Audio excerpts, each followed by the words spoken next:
Hello again, fellow crafters. In part 1 of this video, I described some of the basic tools that you need to get started in any type of jewelry making. It was focused more towards wire wrapping. This is just going to continue on with that with a few more specialized types of tools you might want depending on the type of jewelry making that you're getting into. These are going to be, again, more specific, so you may or may not need to buy each of these.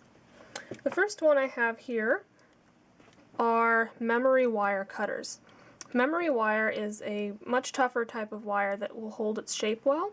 It's used very often for bracelets, and it's a much, again, harder, usually stiffer wire that will damage your regular wire cutters.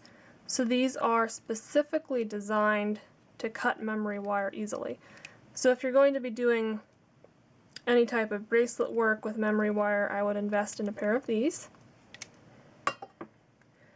I also have here two types of jump ring makers. They might be called ring mandrels as well.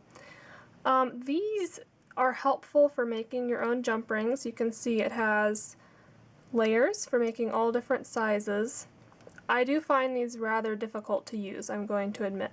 So I might also invest in an actual jump ring maker which has interchangeable rods.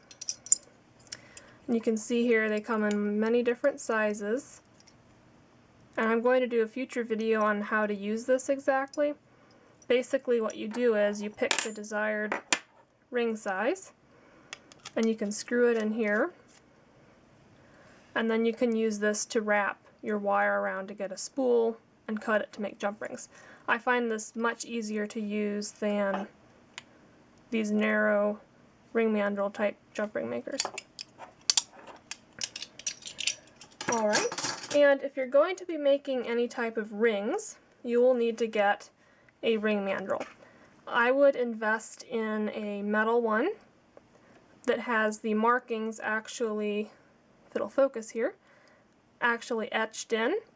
If you get one with the markings painted on, they will wear off and you will be unable to make that size of ring anymore. So very simply, this allows you to wrap wire around it, shape metal around it to get a specific standardized ring size, which you can see marked on here. And again, you should probably get a metal one. It's very heavy, which helps you have stability, and it won't be giving underneath the piece you're trying to work on. Now, if you're going to be doing beading, you may also want to get crimping pliers. Now, I swear I have a pair of these, but I cannot find them to save my life because I use them rather infrequently. So here's a photo for you. And again, you can find other videos on YouTube about how exactly to use these. Very simply, they help you fold little metal beads over on themselves to help keep a bead on place on a thinner wire. But again, if you're going to be doing very much bead work, I would get a pair of crimping pliers.